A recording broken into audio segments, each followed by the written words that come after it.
Well, Jeff, first of all, tell us how you're feeling. I feel really, really good, great, and, just living my life. I want to go back to just before the bomb went off, and you made a connection, visual one, with Tamerlan Tsarnaev, and it registered with you. Yeah. Take us through what happened at that point and then the moments after. Well, he kind of was walking through this dense crowd that I was in. We were in a dense crowd of, people cheering and taking pictures, and, he was trying to cut through the crowd, and he kind of, bumped into me shuffling through, and I looked at him, and he looked right at me, and, it's just like, what's this guy doing? He was just out of place. He was alone, and he had a big backpack, and he was, he had, a heavy jacket and a hood and a hat and glasses. He seemed weird to me, and, I just had a bad feeling about him at that time. Moments later, the bomb goes off. Yeah. You're thrust out into the street. And then suddenly there's an ER surgeon, there's Carlos Arredondo, there's a woman to push the wheelchair. Yeah. Definitely. These people were right there at the right time to help save your life. Oh, yeah. If they weren't, I would not be here right now. Talk about the relationship you forged with Carlos in particular, because this was a man who lost a son to war, a son to suicide. He needed perhaps something else in his life, and to be able to help rescue you, you depended on him, and he depended on you in a sense. Yeah, he at that moment, I think he just kind of threw his everything out the window, and he was like, I just have to help people, and he ran, and that's what he did. He helped a lot of people that day, and I think a lot of people that saved my life, they're amazing for what they did and how they did it, and we were on a very tight time frame to save everyone's life, and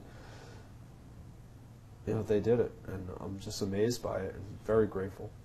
Well, they get you to the hospital, they get you to Boston Medical Center, they get you in the hands of some outstanding physicians and nurses, and support staff, obviously. Best in the world.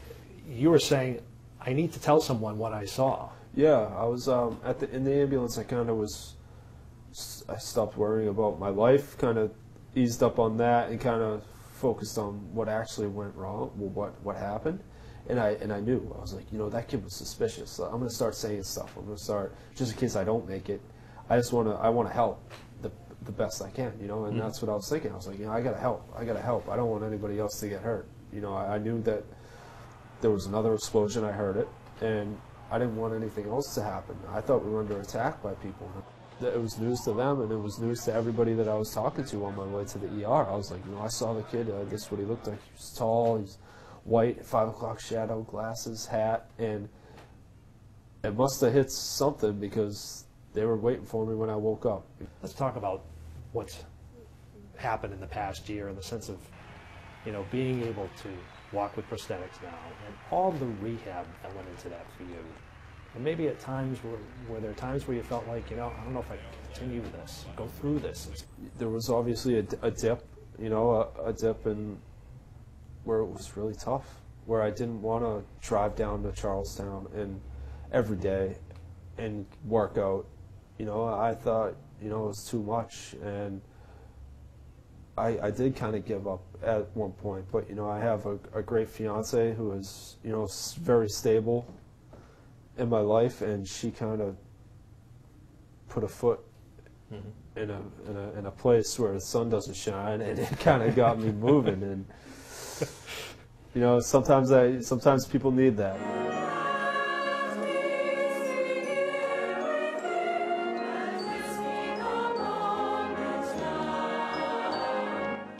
The tribute I thought was really well done. It really honored the people that lost their lives, and I was honored to be there. And I think it showed a lot of respect for the families that dealt with the deaths, and it made me very grateful that I'm still here. Monday is going to be pretty crazy. It's going to be a lot of people, and I just want to be there to show people that I'm not scared, and I just want to be there to have a good time. You will be at the marathon. Yeah, absolutely. I'm going to be there and having a good time and watching my team. I have also a team Bowman, that we've raised money for the CAF and Wiggle Your Toes, two foundations that are great with amputees.